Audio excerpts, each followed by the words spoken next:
Hello दोस्तों, स्वागत है आपका हमारे पॉडकास्ट में। आज हम जिससे आपको मिलवाने जा रहे हैं उनको किसी इंट्रोडक्शन के वो मोहताज नहीं है।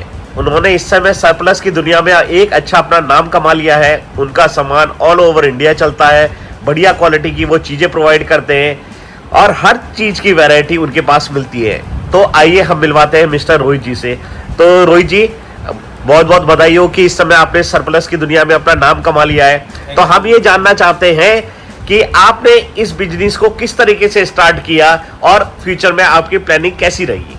सबसे पहले भाई मेरी सारी ऑडियंस को, मेरे दोस्त, मेरे भाई या मेरी बहनें, उन सभी को नमस्कार। और भाई आपको स्वागत करता हूँ, आपका वेलकम करता हूँ मैं हमारे चैनल पे। तो भाई आप भी बेल की वीडियोस देख देख के बोर हो गए परेशान हो गए कि भाई हमेशा आपको बेल की ओपनिंग दिखती है लेकिन भाई आपको नॉलेज नहीं मिल पाती सरप्लस की प्रॉपर। तो भाई आज ये हमारे भाई ये कुछ क्वेश्चन पूछेंगे जो आपके मेन क्वेश्चन में इस बिजनेस से रिलेटेड। तो भाई उनके आज सभी सवालों का, सभी क्वेश्चन का जवाब देने वाले हैं, जिससे आपके सरप्लस में आप जो बिजनेस कर रहे हो आपका बिजनेस और आसान हो जाएगा। आप अपने बिजनेस को बढ़ा सकते हो और भाई कुछ इम्प्रूवमेंट कर सकते हो अपने बिजनेस में। तो भाई एक चीज आप बताइए कि ये सरप्लस होता क्या है और सरप्लस बिजनेस को लोग, जो नए लोग हैं वो स्टार्ट करना चाहेंगे तो वो कैसे कर सकते हैं। तो सर ये सरप्लस का कपड़ा होता है, ये ओल्ड क्लॉथ मल्टीलेटेड ओजरी रैक्स के नाम से दूसरे देश से आता है। कई कंट्रियाँ होती हैं, Korea, China, Taiwan, Europe, USA, Canada, बहुत सारा माल धागा बढ़ने के लिए पानीपत के अंदर आता है। तो भाई पानीपत छोटा नहीं है, इस काम के लिए बहुत बड़ी मार्केट है पानीपत की। कम से कम भी होंगे 2-3 हज़ार गोडाउन पानीपत के अंदर सरप्लस के काम के या ओजरी के काम के बहुत बड़े बड़े वेयर हाउस है। तो भाई यही कपड़ा हम रीसेल करते बाहर से मंगवा के, तो इसी कपड़े का आगे बिजनेस होता है। तो ये कई जगह काम में आता है ये वाला कपड़ा। बड़ी बड़ी फैक्ट्रियों में, बड़ी बड़ी कंपनियों में मशीनों की सफाई के लिए भी ये कपड़ा काम आता है, धागा बनने के लिए कपड़ा काम आता है और पहनने के लिए कपड़ा काम आता है। तो कई जगह इस कपड़े का यूज होता है। तो सर इसके बारे में आप बताइए कि इसको हम कैसे कैटेगराइज कर सकते हैं कि ये ए क्वालिटी का है, ये प्रीमियम है या ये इसमें मिक्स है। इस तरीके की जानकारी हम कैसे पता कर सकते हैं। तो भैया बहुत सारी कंपनी होती है, कोरिया में, चाइना में, ताइवान में। तो जो नया बंदा होता है उसके लिए भाई काला अक्षर भैंस बराबर है। वो कोई बेल को देखेगा तो भाई उस बेल पे कुछ नहीं लिखा होता कि ए ग्रेड है, बी ग्रेड है, सी ग्रेड होता है नए बंदे के लिए। लेकिन हमारी 100 में से 80% बेलें ऐसी होती हैं जिस पे पीछे से ही लिखा आता है कि भाई ये 100% ए ग्रेड है, ये ए बी ग्रेड मिक्स है या ये प्रीमियम क्वालिटी। तो भाई वो बेल के ऊपर लिखा आता है, हमारी बेलों के ऊपर, जिससे हमारे कस्टमर को भी परचेज करने में बहुत ज़्यादा आसानी होगी। और जब नया कस्टमर देखता है कि इस पे कई बेलों पे हमने देखा कि टॉप लिखा हुआ है, टॉप 1, किसी में जो जैसा बेलें आती है कुछ में सामान गंदा सा निकलता है, तो उसके बारे में हम कैसे पता करेंगे कि भाई इसके अंदर यदि हमें बाहर से गंदा दिख रहा है तो वो भी अंदर भी गंदा होगा। कुछ पीस ऐसे होते भाई कि बेल साइड में से थोड़ी फट जाती है। तो भाई ये भी 7 समुंदर पार से, समुद्रों में से पार होके कंटेनरों में, ट्रेन में, ट्रकों में लोड होके आती है। फिर ये उठा के इसको जो लेबर होती है वो इसको गोदामों के अंदर रखते हैं। तो भाई इसमें जैसे ज़मीन पे धूल मिट्टी लगने के कारण कोई बेल फट जाती, 4-5 पीस बाहर निकल जाते हैं, तो उसमें भाई गंदे होने के चांस होते हैं क्योंकि धूल मिट्टी के कारण गंदा हो जाता है। लेकिन अगर आप बेल को साइड में से खोल लोगे, उसमें से 2-3 पीस अंदर से निकाल लोगे, तो भाई उससे आइडिया लग जाता है कि माल ए ग्रेड का है या बी ग्रेड का है। इस सरप्लस की दुनिया में कौन कौन सी कंपनियां हैं जो इसमें सामान भेजती है। तो सर बहुत सारी कंपनियां हैं, चाइना की अलग कंपनियां हैं, कोरिया की अलग कंपनियां हैं, कनाडा की अलग कंपनियां हैं, यूके की, दुबई की अलग कंपनियां हैं। तो कोरिया में भी बहुत सारी कंपनियां आपको मिल जाएगी। डीओ होती है, KS10, HD, आका, DN। तो ऐसी सैकड़ों कंपनियां, कम से कम 100+ कंपनियां आपको मिल जाएगी कोरिया के अंदर। और चाइना के अंदर भी भाई आपको 50+ कंपनी आपको सरप्लस के अंदर मिल जाएगी। और यदि नया बंदा जब ये कंपनियों के नाम सुनता है तो उसको ये कैसा पता चलेगा कि कौन सी कंपनी ए बी ग्रेड की देती है या कौन सी प्रीमियम ग्रेड की देती है? ऐसी कोई कंपनी नहीं है कि जो 100% ए ग्रेड का माल सप्लाई करती हो। तो भाई सभी कंपनियों में ए बी मिक्स माल भी आता है, ए ग्रेड माल भी आता है। और भाई इसमें से जो हमारा 80% माल है भाई वो ए बी ग्रेड मिक्स ही आता है, और 20 से 30-40% जो माल है हमारा वो ए ग्रेड का आता है।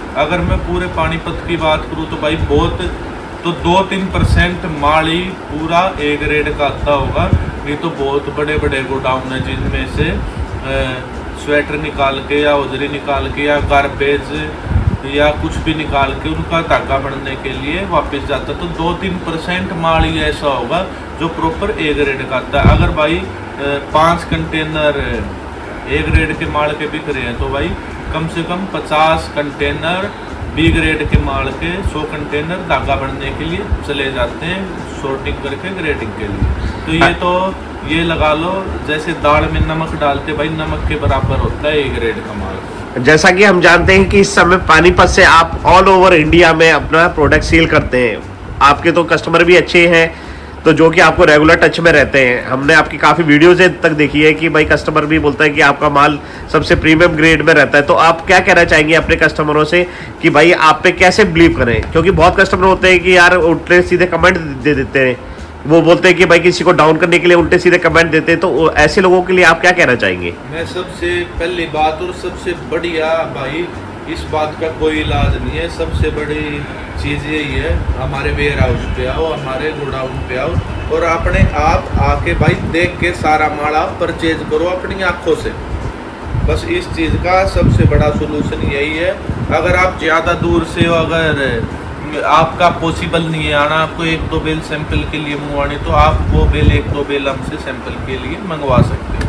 आप इस समय ऑनलाइन और ऑफलाइन दोनों सर्विस प्रोवाइड करते हैं, तो ऑनलाइन पे यदि लोग खरीदना चाहेंगे वो कैसे खरीद सकते हैं और ऑफलाइन के लिए क्या प्रोसीजर रहेगा? तो भाई सबसे जो हमारी 99% सेल होती है वो ऑफलाइन ही होती है, और जो हमारी 1% सेल होती है वो हमारी ऑनलाइन सेल होती है।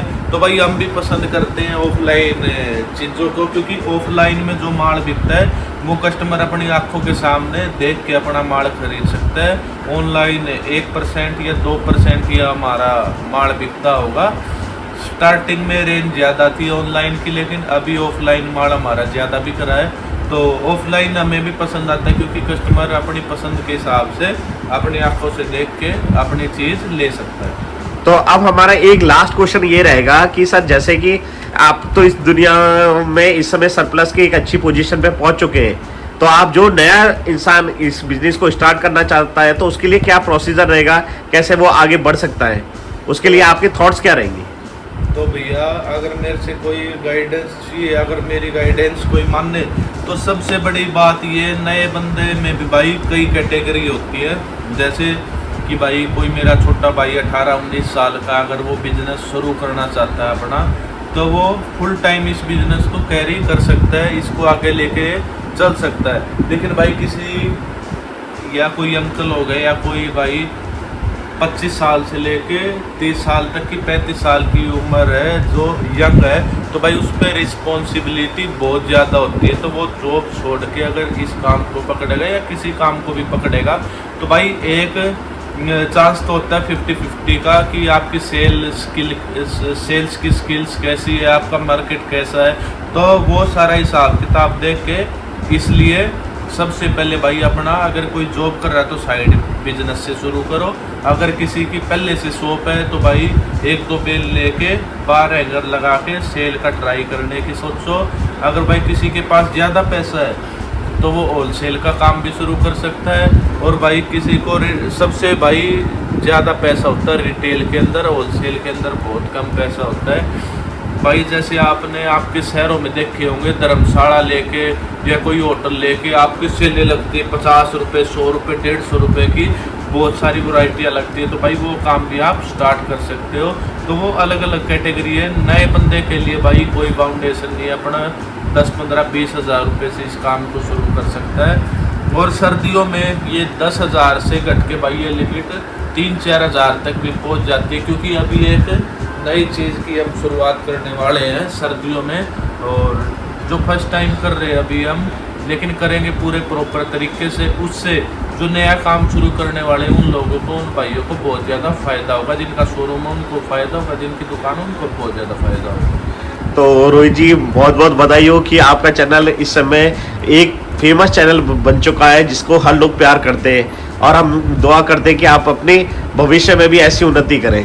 तो लास्ट में मैं ये कहना चाहूँगा कि भाई बिजनेस कोई भी करो, काम कोई भी करो, जो मेहनत करेगा, जो लगन के साथ काम करेगा भाई, उसको सफलता ज़रूर मिलेगी।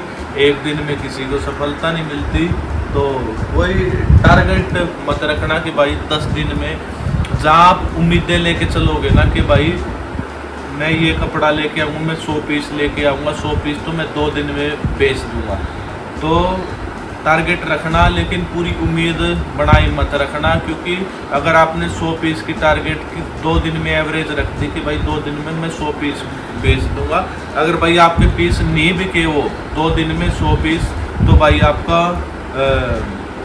लेवल डाउन आ जाएगा, आपका दिमाग सिग्नल देने लग जाएगा कि भाई मैं कुछ नहीं कर पाया, ये नहीं हो पाया।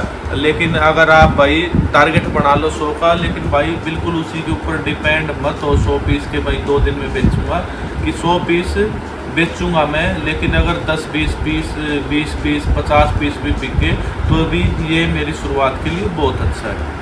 ओके रोहित जी, आपको बहुत बहुत बधाई हो, और आपके नए पॉडकास्ट में हम मिलते हैं जल्दी ही। धन्यवाद।